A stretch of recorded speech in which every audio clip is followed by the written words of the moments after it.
The colony world Erebus-IV burned beneath a blood-red sky. Towers once filled with human laughter now stood as blackened skeletons, their shadows trembling in the firelight. The Threxians, scaled giants bred for the hunt, moved through the ruins with mechanical precision, their armor reflecting the flames. Every few minutes, a human scream echoed, then silence. In the shattered remains of a mining outpost, Captain Elias Ward crouched beside a dying console. His face was streaked with ash, his rifle low on charge. Around him, a handful of survivors, miners, engineers, a medic, watched him with hollow eyes. Overhead, alien drones scanned the rubble, searching for heat signatures. Ward whispered, "Cut all power." They tracked by heat. The group obeyed instantly. Only the faint pulse of his wristcom glowed as he contacted his AI unit. "Icarus, feed me their patrol routes." The AI's calm voice replied, "Patterns detected. Predictable hunting arcs." "Primitive, Captain." Ward studied the holographic display. The Threxians hunted in circles, closing in methodically, just like wolves. But wolves could be trapped. "They think we're prey," Ward muttered, staring into the flames outside. "Then let's remind them what evolution really looks like." He sent Juno, a miner, to rig plasma charges along the northern corridor. Dr. Rin smeared Threxian blood over their clothing to mask their scent. The plan was reckless, desperate but human. Outside, thunder rolled as alien ships circled for another sweep. Ward raised his rifle, his jaw set. "They've hunted everything that runs," he said quietly. "Let's see how they handle something that hunts back." The humans moved like shadows into the night, leaving behind a single word scrawled in dust. Prey? The hunt had just turned. High above Erebus-IV, the Threxian command ship Bloodfang hovered like a dark god. Within its cold metallic halls, General Croth observed the planet's surface through holographic feeds. To him, the burning cities were art, a tribute to the eternal law of the hunt. "Pathetic creatures," Croth growled, his voice deep and resonant. "They build nests and call them civilizations." Around him, his lieutenants bowed low. Rows of scaled warriors prepared their weapons, eager to join what they called the Great Chase. The Threxians saw warfare not as conquest, but as sacred sport. Every species a challenge to test their dominance. Lieutenant Vorash, his advisor, approached. "Reports suggest the humans are resisting longer than predicted, my general. A few units have vanished." Croth's nostrils flared, releasing a plume of steam. "Vanished? Prey may hide, Vorash, but it cannot escape the hunt. They bleed. They break. Always." He turned toward the viewing deck, watching the glowing remains of Erebus-IV. "They call themselves intelligent, yet they run. They cry. They burn. There is no honor in killing them. For asa hesitatet. And yet, some of our scouts have not returned." For a moment, silence. Then Croft laughed, a harsh guttural sound. "Perhaps they tripped on their own arrogance. Do not mistake accidents for rebellion." But as his laughter echoed, a red warning flashed across the holographic table. One of their patrols gone completely dark. No distress call. No signal. Croft frowned, his tail twitching. "Send another squad. Double the hounds. I want the prey cornered before dawn." Far below, in the ruins, unseen eyes watched his ship through scavenged scopes. Captain Ward whispered to Icarus, "They're predictable. That's their weakness." The game had only just begun. Captain Ward crouched beside a glowing map projected by Icarus, studying the red dots that marked Threxian patrol routes. The pattern was precise, mechanical. They hunted like predators that had forgotten what it meant to think. "They move in circles," Ward murmured. "Same timing, same rhythm. They're creatures of habit." Icarus' synthetic tone replied, "Predictability suggests overconfidence, Captain. Exploitable." Ward looked up at the weary faces around him. Miners, engineers, and a few civilians who had never held weapons before. Yet in their eyes burned something the Threxians would never understand: defiance. "All right," Ward said, rising. "We stop running. We learn their instincts, then use them against them." Juno, the miner, adjusted her repurposed laser drill. You mean we hunt them? Ward gave a thin smile. Exactly. That night, under the red glow of Erebus' dying sky, the humans set their first trap. Using scrap metal and scavenged fuel cells, they built decoys to mimic human heat signatures. When a Threxian patrol closed in, thinking they'd cornered prey, Ward detonated the charges. The explosion lit the valley, fire, smoke, and alien screams filling the night. From the shadows, Ward watched through the smoke. That's lesson 1, he said softly. Never assume the prey doesn't bite. Dr. Wren collected alien blood samples, analyzing them for chemical markers.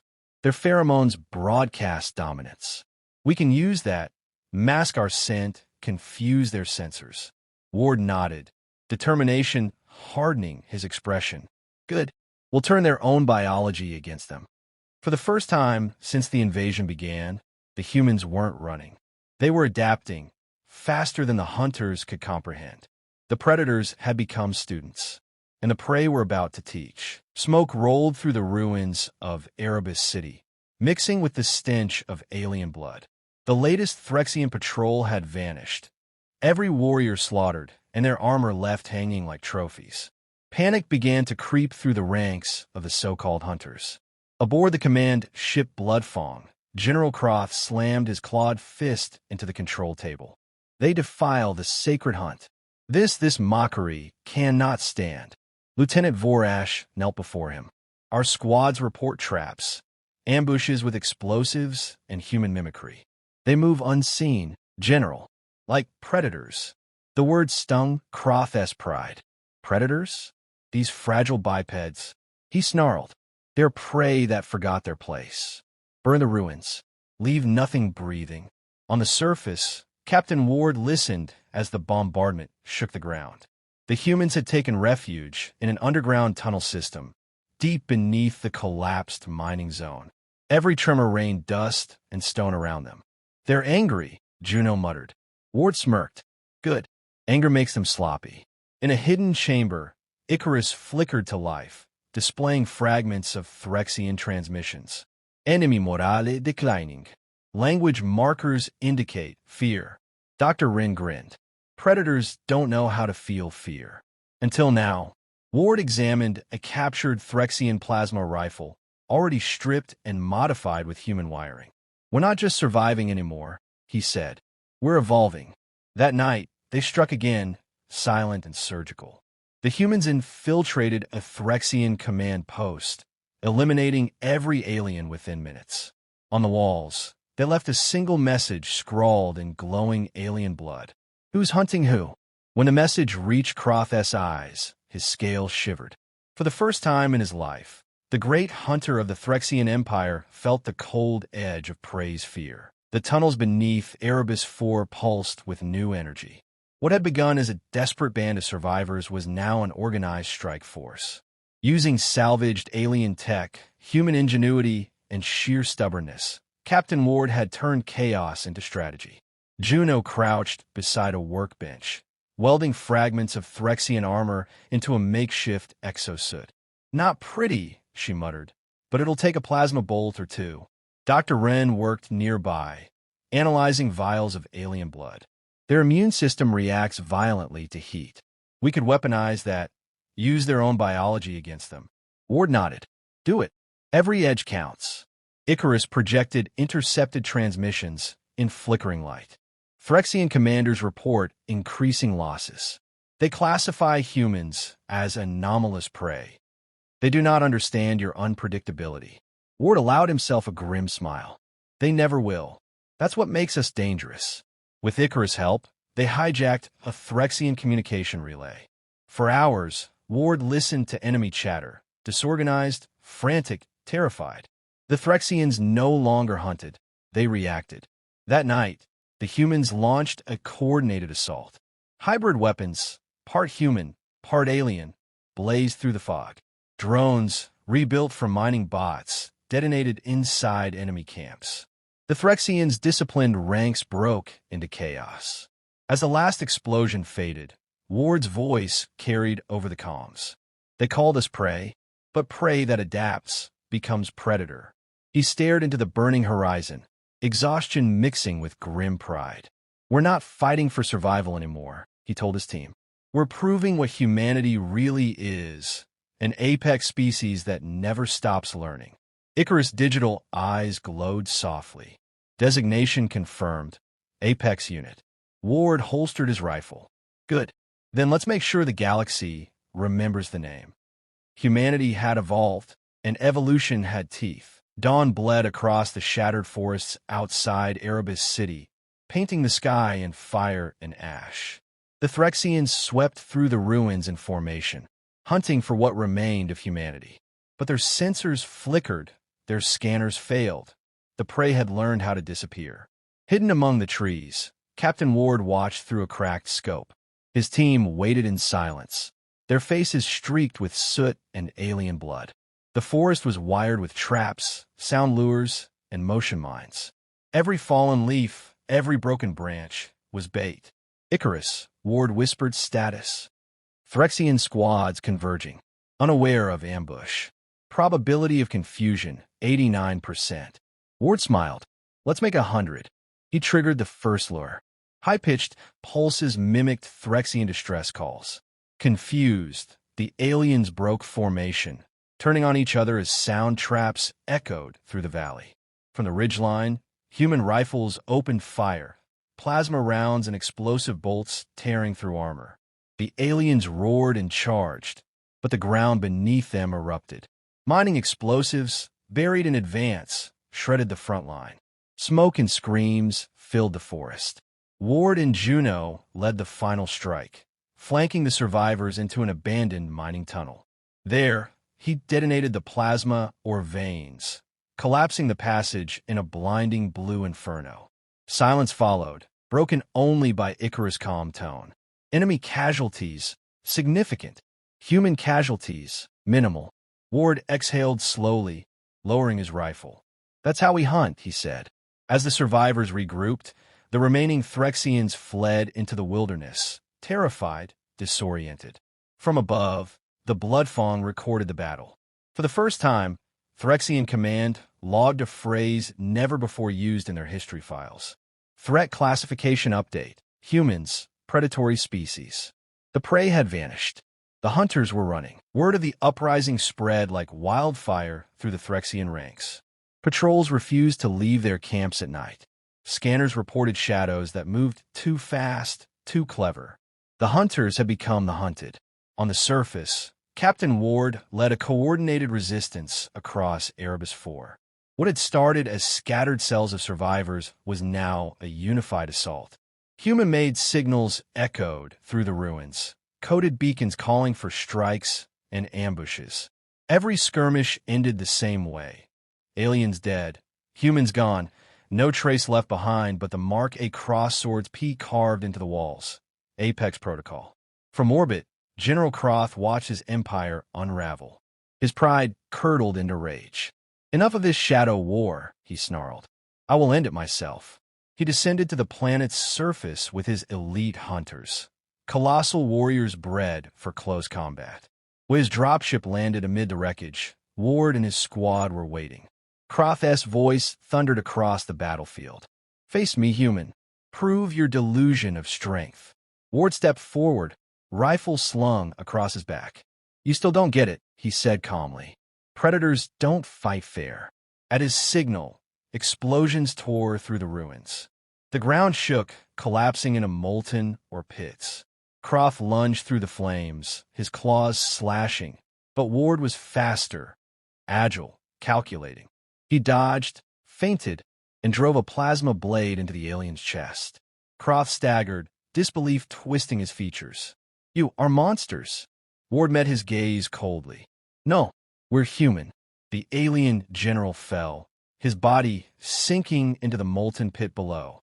Around him, his army broke, fleeing into the smoke. For the first time in the galaxy's memory, the Threxians learned what true fear felt like. The fear of humanity unleashed. The death of General Croth shattered the Threxian warfront. Command ships lost cohesion, battle orders contradicted, and fear spread through the ranks like wildfire. The mighty hunters who once ruled the stars were now prey to their own panic. On the surface, Captain Ward stood amid the smoking battlefield, his armor scorched and eyes unyielding. Around him, the survivors, ragged, bloodied but alive, watched Threxian transports retreat into the sky. Icarus hovered beside him, its blue projection flickering. Enemy fleet initiating withdrawal. Their forces are collapsing, Captain. Ward nodded slowly. Let them run. We'll send them home with a message. Using captured transmitters, Icarus patched into the galactic network. Ward's voice echoed across every Threxian channel, broadcast to every listening world. You called us prey. You thought we'd kneel and die. But we're the species that hunts back. Remember this. Humanity adapts, overcomes, and dominates. We are the apex of every battlefield. The signal spread far beyond Erebus-IV. Other alien empires, once indifferent to humanity, now watched the footage in stunned silence, seeing frail, soft-skinned creatures move with savage precision. For the first time, fear of humans became a strategic factor in interstellar politics. In orbit, human ships, reinforcements finally arriving from the outer colonies, pierced the clouds, drawn by Ward's transmission. Marines disembarked, finding the enemy already broken. One soldier looked around the burning wasteland and whispered, "Sir, you already won." Ward's gaze stayed fixed on the sky, where Threxian ships vanished into darkness. "Winning isn't the point," he said. "Surviving is. And we'll make damn sure they never forget how dangerous that makes us." Humanity had reclaimed Erebus-IV and announced to the galaxy that the true predators had arrived. Months passed since the last Threxian ship fled Erebus-IV. The fires had cooled, and the ruins were slowly giving way to new growth. Vines crawled over the broken metal, life reclaiming what war had scorched. Captain Ward stood on a crumbling balcony overlooking the rebuilt colony. Where screams once echoed, now came the faint hum of generators and the laughter of survivors rebuilding their homes. Icarus hovered beside him, projecting calm, steady light. "Status report," Ward asked quietly. "Threxian fleets in disarray," Icarus replied. "Their empire fracturing. Neighboring species now consider humanity a strategic threat. Fear is widespread." Ward allowed himself a weary smile. "Good. Let them remember. It'll keep them honest." Below, Dr. Run and Juno organized survivors, turning miners into engineers, scavengers into architects. Humanity was rebuilding not just a colony, but a legacy of strength. That night, Ward recorded his final transmission from Erebus-IV. "We were called prey, weak, disposable, but we endured. We learned. We fought. Humanity is not the hunted. We are the storm that hunts back. Remember Erebus, and remember this. Every time someone calls us fragile, they awaken the predator that sleeps beneath." The message would echo through the network, replayed across countless worlds. Far across the stars, on a distant Threxian world, a hatchling listened to that recording with trembling claws. Its parent whispered, "These are the hairless devils from Earth. Never provoke them." Back on Erebus, Ward gazed at the horizon. The wind carried the scent of ash and new life. "We'll rebuild," he murmured, stronger than before. Icarus' voice was soft. "And if they come again?" Ward's eyes hardened. "Then we hunt." Humanity's legend was written in blood, fire, and the will to survive.